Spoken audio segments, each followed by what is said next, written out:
नमस्कार साथियों, स्वागत है आप सभी का अंकित इंस्पायर्स इंडिया पर। मैं हूं अंकित अवस्थी। हाल ही में गल्फ के अंदर कुछ ऐसा अपडेट हुआ है जिसे देख करके दो बातें बहुत मुख्यतः उठ रही हैं। पहला, क्या ईरान ताकतवर हो गया है, और क्या अमेरिका खुद नहीं चाहता कि खाड़ी देशों में शांति हो और स्ट्रेट ऑफ हॉर्मुज खुले। हालांकि कल भी जब हमने डिप्लोमेटिक डेस्क का आयोजन किया था, एक जेएनयू के प्रोफेसर थे और एक पूर्व एम्बेसडर थे, उनके साथ भी डिस्कशन हुआ था, तो हम ये कंक्लूड करने का प्रयास कर रहे थे कि क्या वाकई में स्ट्रेट ऑफ हॉर्मुज को खोलने नहीं देना चाहते। खुद भी ट्रंप का मजा आने लग गया है क्या कि ठीक ही है यार, क्या ही फर्क पड़ रहा है, बढ़िया तो तेल बेचकर लाभ कमाई रहे हैं। रिसेंटली ऐसा हुआ है कि ट्रंप ने ओमान नाम के देश को धमकाया, कहा कि बेटा तुम्हें उड़ा देंगे।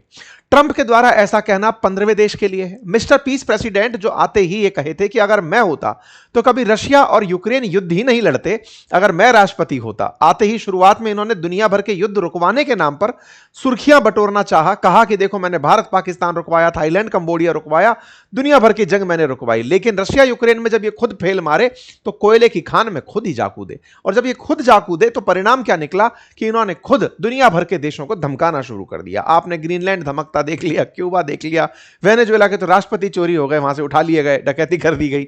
चर्चा फिर ईरान पर लौट कर आई, और ईरान पर इन्होंने सोचा कि अब मैं दुनिया में वो करने जा रहा हूं जो आज तक कोई अमेरिकी राष्ट्रपति नहीं किया है। आपने हमने खूब इसको अच्छे से नोटिस भी किया, ऑब्जर्व भी किया। इन्हें नहीं पता था कि 47 साल तक जो आज तक ईरान की सत्ता ने नहीं किया वो इनके साथ कर देगी। क्या? ईरान वालों ने उठा करके स्ट्रेट ऑफ हॉर्मुज बंद कर दिया। स्ट्रेट ऑफ हॉर्मुज जो है ना, वो एक तरफ ईरान के साथ है और एक कोना जो है उसका वो ओमान के साथ टच होता है। वो जो कोना जहां टच होता है ना, वहां पर ओमान का शासन है, ओमान का सुल्तान वहां पर राज करता है। ओमान को हाल ही में ट्रंप ने धमका दिया है और कहा है कि सुनो बेटा, अब तुम्हारा नंबर है। ईरान के साथ तो हमने जो किया सो किया, ओमान के साथ अब हम वो करेंगे। दिमाग में घुसते ही पहला क्वेश्चन आपके दिमाग में, क्वेश्चन छोड़ो जवाब भी आ चुका होगा, क्या ओमान और ईरान मिलकर कुछ प्लानिंग कर रहे हैं क्या? बिल्कुल ऐसा ही लग रहा है। ट्रंप की धमकी से तो यही निकल कर आता है, क्योंकि ओमान को ईरान का ऑफर था कि यार अपन लोग दोनों ही, उस तरफ तुम बैठे हो इस तरफ हम बैठे हैं, मिलकर के ही अगर टोल लगा दें तो स्ट्रेट ऑफ हॉर्मुज से बढ़िया कमाई हो सकती है, मिलकर बात कर लेते हैं। तो ट्रंप ने ओमान को धमका दिया है कि अगर तुमने टोल लगाने के बारे में सोचा तो मैं उड़ा दूंगा। अब टोल लगाने के बारे में सोचा या फैसिलिटेट करने के बारे में, यह तो देखने वाली बात होगी। लेकिन ट्रंप ने कहा सो कहा, इनके जो मंत्री हैं वेसेंट, उन्होंने भी सेम यही लाइन बोल दी। तो इसका मतलब कुछ तो ऐसा ओमान ने किया है जो अमेरिकी प्रशासन को पता चला है, और रातों रात ईरान से हट करके ध्यान ओमान पर आ गया है। ईरान सिमटा नहीं था, अब ओमान अलग से चैप्टर खड़ा हो गया है। क्या ओमान ने 200 साल पुरानी मित्रता में बगावत कर दी है? क्या अमेरिका के साथ जो इतने दिनों से साथ निभाता आ रहा ओमान, समझिए ओमान की स्ट्रेटेजिक लोकेशन इतनी महत्वपूर्ण अमेरिका के लिए रही है। अमेरिकी सैनिक यहां आते जाते रहते हैं, अमेरिकी सैनिकों का बेस तो नहीं है लेकिन आना जाना पूरा जारी रहता है। ओमान के सुल्तान ही थे जो ईरान और अमेरिका के बीच मध्यस्थता करवा रहे थे। अचानक ओमान के खिलाफ अमेरिका का होना यह दर्शा रहा है कि क्या गल्फ देशों में धीरे धीरे से वोट सरक के ईरान की तरफ जा रहे हैं। चलिए इन सारी बातों पर चर्चा करेंगे, क्योंकि ट्रेजरी सेक्रेटरी का इस तरह से बयान देना, ट्रंप का बगावती होना, ओमान का अपनी तरफ से ईरान का समर्थन देना, बहुत सारी समीकरण, और इन सबसे ऊपर जो बात निकल कर आती है वो इजराइल की। इजराइल के एक नेता बोले हैं, और वो काफी बड़े नेता हैं, और मैं उनके बारे में आगे चल के जिक्र भी करूंगा, पहले भी कई बार किया है। वो बोले हैं कि एग्रीमेंट होना हमारे पक्ष में नहीं है, मतलब ईरान और अमेरिका का अगर समझौता होता है तो वो हमारे पक्ष में नहीं है। ये वो वाली बात है जो हम कई दिनों से आपके सामने रखते आ रहे हैं कि इजराइल ही नहीं चाहता कि इनके बीच समझौता हो। जैसे ही समझौता होने निकलता है वो वहां पर लेबनान पर बम फोड़ देता है। अब पता नहीं उन्होंने ट्रंप की ऐसी कौन सी नस दबा दी है कि भाई साहब ट्रंप ने सारे समझौतों के बीच में अब्राहम अकॉर्ड डाल दिया। बहुत सारे जानकारों का यह भी कहना है कि एप्स्टाइन जो था ना, वो एप्स्टाइन फाइल, असल में एप्स्टाइन बोले कोई जूइश आदमी होगा या फिर मोसाद का एजेंट रहा होगा, भले ही अमेरिकी रहा हो, जिसने इन सबको पूरी तरह से कब्जे में रखा हुआ है। इजराइल के डर में अमेरिका क्यों चलता है? सब कुछ हो रहा था, अचानक अब्राहम अकॉर्ड उठाना यह दर्शाता है कि या तो अमेरिका तुम हमारी स्वीकार्यता दिलाओ, नहीं तो तुम्हें हम गुरु नहीं बनने देंगे। बहुत सारी केमिस्ट्रीज हैं, सारी केमिस्ट्रीज को डिस्कस करेंगे, क्योंकि यह अपने आप में आज का नहीं, सालों से बना हुआ विवाद का जड़ है। जहां पैसा है वहां पर कलेश है, ये वो क्षेत्र बना हुआ है। ठीक है, चलिए इन सब के बारे में बताएंगे, लेकिन आज हम आपको अपने उन प्यारे बच्चों की कलाकृतियों से इंट्रोड्यूस करा रहे हैं, क्योंकि हमने अपने प्यारे छोटे छोटे नन्हे मुन्नों को यह वादा किया था कि आप अगर कुछ क्रिएटिव दिखाएंगे तो हम सबको दिखाएंगे। तो मेरे प्यारे साथियों, आज दिखा रहा हूं मैं आपको हमारे नन्हे मुन्ने जो आजकल हमारे समर कैंप्स के अंदर क्लासेस पढ़ रहे हैं एआई की, उन्होंने कुछ क्रिएटिविटी की है।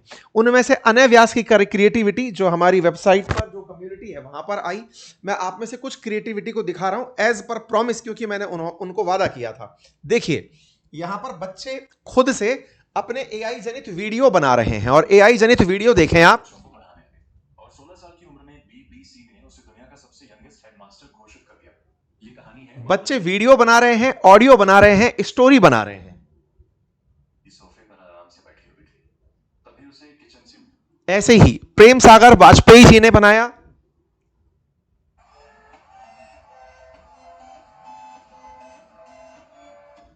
ऐसे ही रक्षिका ने बनाया,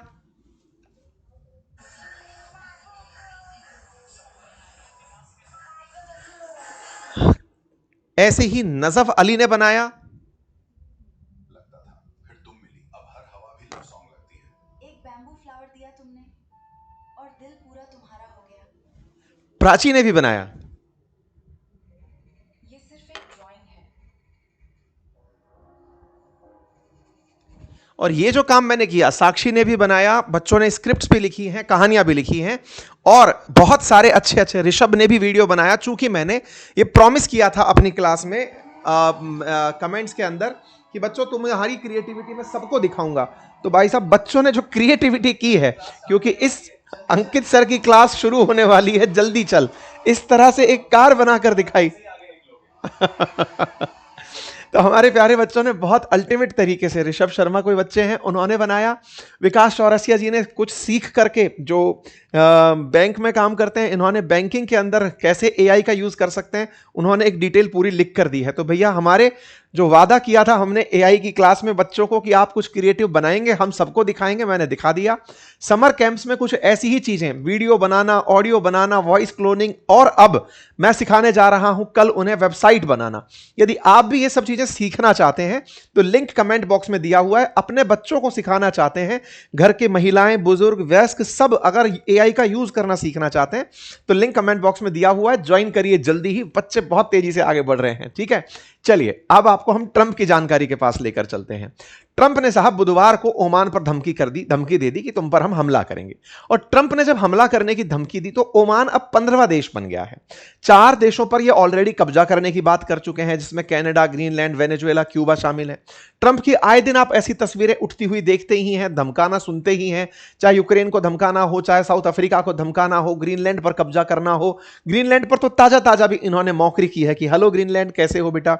इवन जो सऊदी किंग सुल्तान हैं उनके बारे में अपशब्द कहे जो पूरी दुनिया में चर्चा में आए। ट्रंप का कुल मिलाकर के दुनिया पर जो कहर है वो कोरोना से भारी हो चुका है, ये शायद आप भी देख चुके होंगे। चाहे वो टैरिफ से चलकर आ रहे हों, चाहे दुनिया के राष्ट्रपति को उठाने वाले हों, चाहे किसी देश के राष्ट्राध्यक्ष को, किसी सुप्रीम लीडर को मारने वाली चीजें हों, ट्रंप लगातार जारी हैं। और ईरान तो अलग छोड़िए, अब वो क्यूबा को लेकर के निशाने पर निकले हुए हैं। इसी कड़ी में अब नया देश जुड़ता है ओमान, और ये रहा ओमान, यमन के जस्ट ऊपर ओमान, जो कि ईरान के साथ बॉर्डर साझा करता है।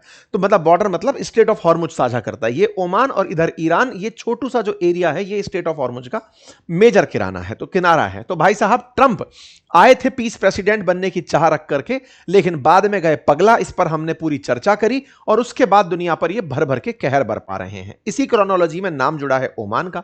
ओमान को मैं अगर आपको मैप पर दिखाऊं ना, तो एक बहुत इंटरेस्टिंग फैक्ट है, ये पर्शियन गल्फ को ओमान की खाड़ी से जोड़ने वाला जो स्टेट ऑफ हॉर्मुज है ना, इसमें बीच में हल्की सी जगह मैप पर अगर मैं दिखाऊं तो मैं बात कर रहा हूं इस जगह की। ये तो है यूएई के पास, इससे ऊपर वाला जो एरिया है ना ये ओमान के पास आता है। मतलब ओमान स्टेट ऑफ हॉर्मुज पे डायरेक्ट कंट्रोल करने वाली स्थिति में रहता है। इसको और ज्यादा जूम करके देखो तो ये एरिया ओमान का है, इधर ईरान है, इधर ओमान है, और बीच में ये जो क्षेत्र है ना ये यूएई आर पार है। यहीं पर तो फुजरा पोर्ट बनाया हुआ यूएई ने, जहां से आजकल भारत को भी तेल देता है। तो ओमान और ईरान स्टेट ऑफ हॉर्मुज पर से नियंत्रित रखने वाली स्थिति में, तो ईरान ने तो पूरा कब्जा कर ही रखा है। उसने ओमान को ऑफर दिया कि दूसरे पार्टी तुम ही हो, तो एक काम करो अपन दोनों मिलकर टोल वसूल लेते हैं।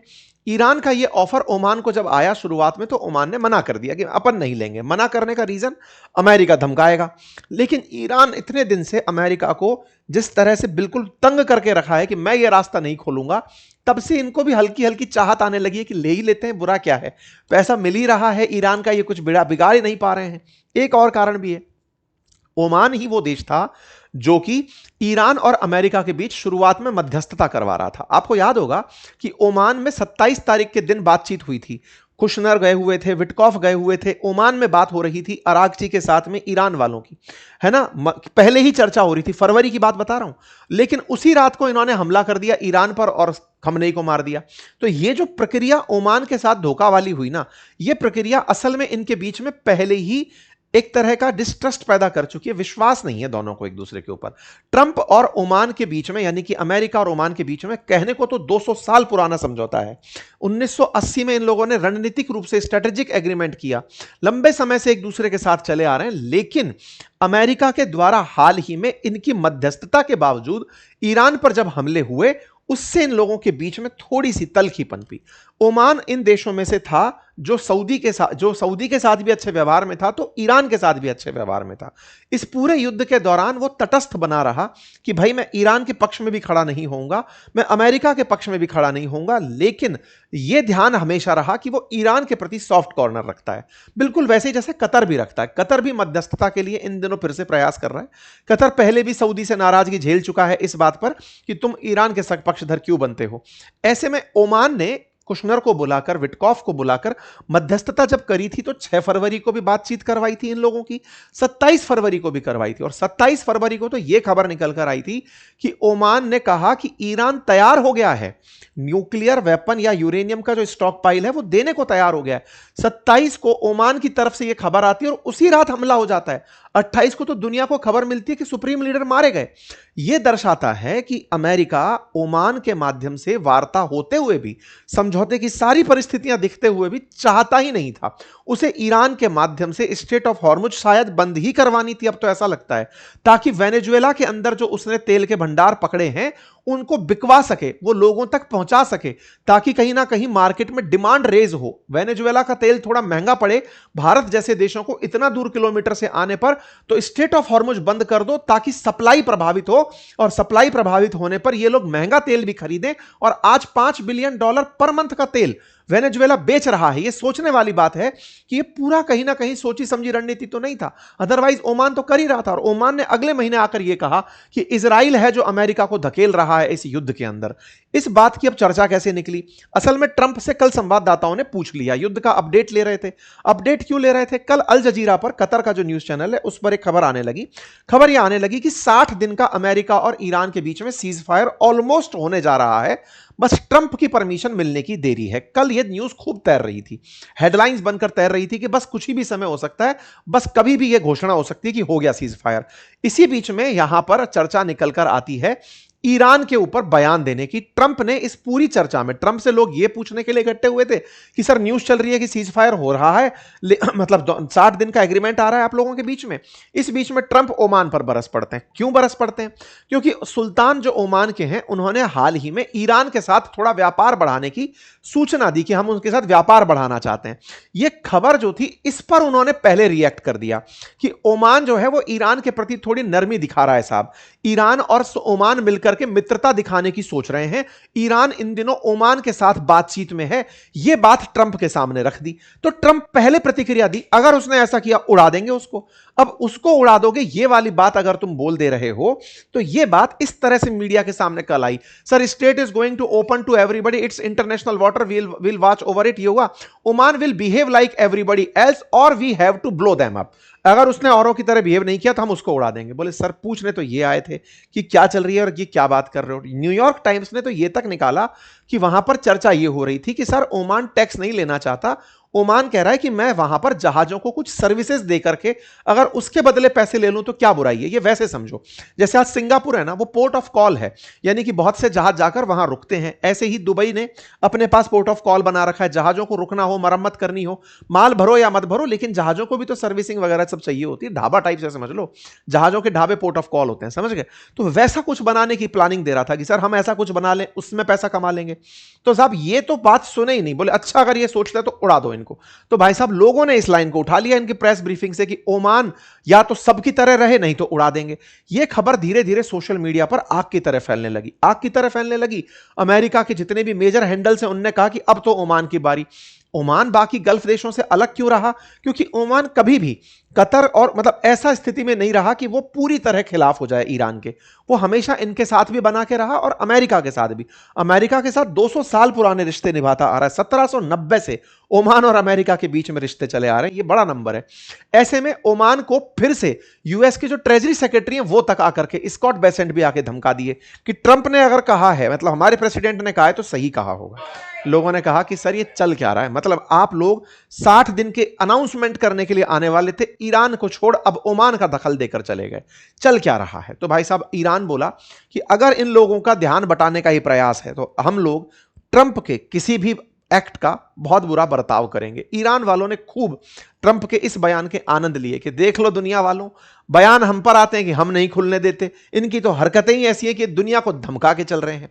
ईरान ने बकायदा खुलेआम आकर के यही कहा कि हम सारे नेसेसरी एक्शंस लेंगे अगर हमारे साथ कोई भी दखलंदाजी करी। कुल मिलाकर ट्रंप का अब एक भाव जो बाहर निकल कर आ रहा है कि यह आदमी चाह ही नहीं रहा है कि सीज फायर हो। ओमान को नई कड़ी में जोड़ने का असल मकसद यह है कि ये गल्फ के सारे देश फिर से विचलित हो जाएं कि यार अब क्या करें इस शांति को लाने के लिए।